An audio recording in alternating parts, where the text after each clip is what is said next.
My name is Mohammed, and as someone who used to be Muslim, I'm going to explain every single dilemma that I saw within Islam in this video. Starting off with Allah's love dilemma. Let me explain. The Quran. Assalamu alaikum wa rahmatullahi wa barakatuh. May the peace and blessings of Allah be upon you all, and welcome back to our channel. This self-proclaimed new ex-Muslim has discovered, according to him, two more dilemmas added to the one they have been claiming that exists in Islam all over social media. And we are going to show you how these claims amount to nothing except talk, and how these claims will fall flat on their faces when you apply a little bit of reasoning. Not only that, we are going to use him to change adversities to advantages and problems to opportunities, just as is always the norm with Islam, by using him to show you more and more about the beauty of Islam. Without saying much, let's hear what he has to say, and we get back immediately. Dilemma. Let me explain. The Quran, chapter 16, verse 60, it says, الَّذِينَ لَا يُؤْمِنُونَ بِالْآخِرَةِ مَثَلُ السَّوْعِ وَلِلَّهِ الْمَثَلُ الْأَعْلَى وَهُوَ الْعَزِيزُ الْحَكِيمُ. So the Quran talks about how to Allah is the highest example. It says, وَلِلَّهِ الْمَثَلُ الْأَعْلَى. The Quran also says this. In chapter 4, verse 40, it says, إِنَّ اللَّهَ لَا يُظْلِمُ مِثْقَالَ ذَرَّةٍ. But after that, it says this, وَإِن تَكُ حَسَنَتَيْ يُضَاعِفْهَا. Which means, if there is any good deed, God is going to multiply it. A Muslim believes that every single good that you and I can do, God can do it a million times better. Like, for example, you can forgive someone, but God can forgive people far better than you. You can be gentle with someone who's hurt, but God is gentle in a way that you can never be. You can help people, but God can help people far better than you ever can. You can love people, but God, He loves people a million times better than you ever can. So God can do every single good that you and I can do because He is the source of goodness in this world. Now, here's a Bible verse. Every good and perfect gift is from above, coming down from the Father of the heavenly lights, who does not change like shifting shadows. So God can do good because it's good. But obviously, we as human beings, we can do certain things that God cannot do. Like lying. We sometimes lie because we want to benefit ourselves. Now, lying is bad, and because it is bad, God cannot lie. But when it comes to every good thing that you and I can do, God can do it a million times better. You and I, we can't say that we can do this good thing better than God can, because He Himself is the source of those good things that you and I can do. Now, I'm gonna ask you a question. Which one is better?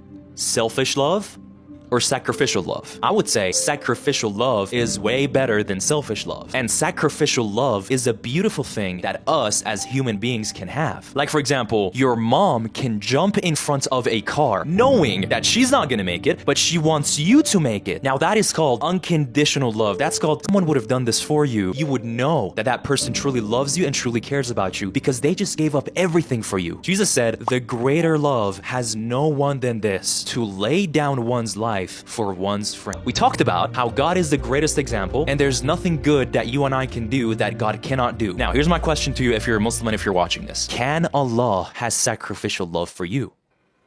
Can Allah actually have sacrificial love for human being? This question actually is very wrong. Initially, he asked a very wrong question, a question that is totally illogical. If we go back to the definition of sacrifice, we will find two very important things. One is that sacrifice must come from something that we value so much. We give up something that we value so much to some other person. In religion terms, mostly when we talk about sacrifice, it's giving something to a deity. It's giving something very valuable to you, offering it to a deity to achieve something better. And when we talk about sacrifice, you sacrifice something that you will never ever get it back again. That is what it means when we talk about sacrifice. Even when we use examples like sacrificing time, when you sacrifice a second, you will never ever get that particular second back. So the reason why I'm saying that this question is very illogical and so unnecessary is because if we were to sacrifice something for something to somebody, then we should not ask the ultimate person to whom everything was supposed to be sacrificed if he himself can sacrifice. This question can only come from a Christian because they think it is logical to tell us that Jesus sacrificed himself to God and he is God at the same time. Who will Allah sacrifice to? So this very simple question shows you how this guy's argument falls flat on its face. It holds no water and it makes no sense.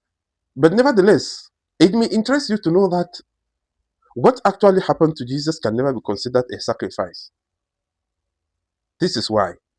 When you sacrifice something in a true definition of sacrifice, you can never have that thing back. Jesus sacrificed his life according to what they believe. And he was quite aware that he was going to regain the life back in just 3 days' time. I ask you, if you were given the opportunity to sacrifice or to die just for 3 days and then you will come back and be the top notch, you come back and everybody will respect you, people will even worship you, and everybody will gather everything they have, all their belongings, and dump at your door just because of that. Once you do it, I tell you, so many people will do it. So that was not a sacrifice. Because if he had really sacrificed his life, he was not supposed to get it back again. So they can only call it a sacrifice in their own terms to satisfy their own desire. But meanwhile, in reality, it wasn't a sacrifice. Imagine if Ibrahim had succeeded to slaughter his own son as a sacrifice. Was he going to gain the son back? No. There are people who went through a lot of torture because of Christianity, but we don't hear about them. The Quran tells us about the people of Ukhdud who were thrown into burning fire. They died, and that was all about them. We can say that those people sacrificed because that is the real sacrifice. They were not promised that fire will not be hot. Neither were they promised that they are going to come back in 2 or 3 days' time. That is one side. Jesus Christ did not sacrifice himself willingly. He did not die willingly. He said, "My God, why have you forsaken me?" And prior to that, he prayed and asked God not to let it happen. You cannot sacrifice something except you are doing it willingly. And the verses he quoted, look at how those verses will help to destroy his argument. He makes it sound as if the norm is to either sacrifice or show fake love. Meanwhile, it is only in extreme cases that people can be asked to sacrifice for love. Then why don't he consider cases of pure love that can exist without any necessity for a sacrifice? A sacrifice becomes the last option if you have to sacrifice something for somebody to show them how much you love or how much you care about them. It comes as the last option. And that does not mean love do not exist prior to it. So if Allah can multiply your good deeds, and he is reported according to the hadith to be the happiest, the Prophet says, Lallahu ashaddu farhan. Allah verily is much more happier than that person who was lost in the desert. He had a camel, and the camel was carrying his goat, his food, and everything. And all of a sudden, in the middle of the desert, the camel disappeared with everything. He searched for the camel till he gave up on life. He was just waiting for death to come and take him. And then all of a sudden, the camel appeared again with everything intact. Out of happiness, he said, Allah, you are my servant and I am your Lord. Astaghfirullah. The Prophet says, Allah is more happier than this person when his servant does what? Seeks for forgiveness. Allah is ready to forgive you as long as you ask for forgiveness, no matter what you do. قل يا عبادي الذين أسرفوا على أنفسهم لا تقنطوا من رحمة الله إن الله يغفر الذنوب جميعا. Say, oh my people, oh my servants who have wronged themselves, do not lose hope in the mercy of Allah. Allah verily forgives all sins. So if Allah has the option to forgive all sins, why would he choose the option of sacrificing somebody? Allah's own love is also that of ease. Allah loves to make everything easy for human beings. Why would he make something as difficult as sacrifice for human being? Meanwhile, he himself can simply forgive everything you have ever done in your life just for you to, just if you mention astaghfirullah. Allah's love is the reality. The same way a father would love to see their children change from their bad ways and become more responsible and follow God and worship God, than to say he will sacrifice one of them in order for them to be saved. Which other love, which of these two love can be more realizable and practiced on earth? The Islamic dilemma in simple terms: if Quran good, Bible good. If Bible good, Quran bad. Let me explain. The Quran in chapter 2, verse 89 says this: وَلَمَّا جَاءَهُمْ كِتَابٌ مِّنْ عِنْدَ اللَّهِ مُصَدِّقٌ لِمَا مَعَهُمْ. So over here it says, and came to them a book, talking about Jews and Christians. كِتَابٌ مِّنْ عِنْدَ اللَّهِ, a book from God himself, talking about the Quran. مُصَدِّقٌ لِمَا مَعَهُمْ, confirming what is with them. The English says confirming the scripture they had, but the Arabic does not say that. The Arabic says confirming what they have. So what the Arabic here actually says is that the Quran came to Jews and Christians confirming their own scriptures at the time of Muhammad. Now this is really important because every single time when I speak to my Muslim friends and I want to give them a Bible, they tell me that it's corrupted. But then the problem is that what I have right now in my hands is what Jews and Christians had at the time of Muhammad. We have physical Bibles that are older than Islam. So we know what Jews and Christians were reading at the time of Muhammad is what we have already. Now this is really important because if the Quran is true, then it would mean that the scriptures that Jews and Christians had at the time of Muhammad when the Quran was revealed is also true as well, because the Quran literally just said that it confirms those scriptures. But now here's the thing though, if the scriptures that Jews and Christians were reading at the time of Muhammad is true, then that would mean that the Quran is false because it is contradicting true scripture. As for the second dilemma he mentioned, it is the same dilemma they have been claiming that has remained widely unfounded and has been debunked several times. I never had any intentions of going through it again until he mentioned this verse. Watch what he did.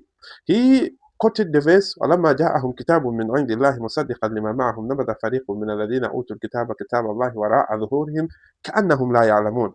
When he came to this verse, this is what he said. He mentioned the first part, فَلَمَّا جَاءَهُمْ كِتَابٌ مِّنْ عِنْدِ اللَّهِ مُصَدِّقًا لِمَا مَعَهُمْ, the very part that they are always looking for. He mentioned it. When they came to them a book from Allah, confirming that which is with them. And then he stopped there. What a smart move. Listen to how this verse continues, guys. It destroys everything about the so-called dilemma. وَلَمَّا جَاءَهُمْ كِتَابٌ مِّنْ عِنْدِ اللَّهِ مُصَدِّقًا لِمَا مَعَهُمْ. Verily, when they came to them a book from Allah, confirming that which they have with them, نَبَذَ فَرِيقٌ مِّنَ الَّذِينَ أُوتُوا الْكِتَابَ. Then a group from amongst those who were given the book, نَبَذَ, like they threw it away.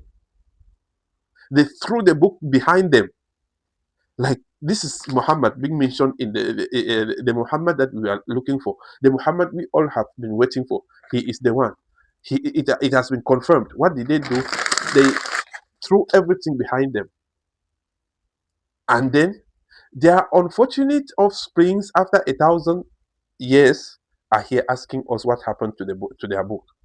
Even when we tell them, they will not accept. نَبَذَ فَرِيقٌ مِّنَ الَّذِينَ أُوتُوا الْكِتَابَ كِتَابَ اللَّهِ وَرَاءَ ظُهُورِهِمْ. They threw away the book of Allah behind their backs. They threw it away and they never looked back. That's what Allah says. That is what happened to your book.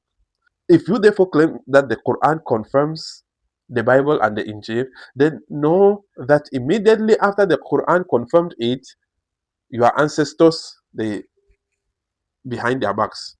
And that was all about your books. This one's really interesting. Allah's eternal love dilemma. Let me explain. So, a Muslim believes that God is only one being, one person with one will, and only one essence, and only one nature. Allah is one in every single possible way. So this is what verse 1 is communicating when it says, say God is one. But if this verse is true, then that would mean that the next verse is wrong. Allahu Samad, which means Allah is self-sufficient. Meaning by that, God doesn't need creation to achieve anything. And He doesn't need creation to be in a certain way. So God should be always complete in who he is. And by the way, you guys might not know this, but Islam also teaches that God has 99 eternal attributes. So Allah's attributes are like most loving, most forgiving, most patient, and stuff like that. And also remember, these are supposed to be the eternal attributes of Allah, which means you cannot tell me that at some point God started to be the most loving, because most loving is one of his eternal attributes, which means God should have the best qualities of love within himself without depending on creation to have them. Now, here's my question to you if you're a Muslim and if you're watching this. Would you say that God has the highest qualities of love within himself? If I was still a Muslim, I would say yes. God has the highest qualities of love within himself. And would you say that God needs creation in order for him to have those qualities of love? If I was still a Muslim, I would say no. Of course, God doesn't need creation in order for him to be the most loving. But this is exactly where Islam's theology is wrong. Which one is better? Selfish love, a love that you just save for yourself, or shared love, a love that you share with another person? I would say shared love is better than selfish love. Now, here's the most interesting question to you. If you're a Muslim, who did God love before creation?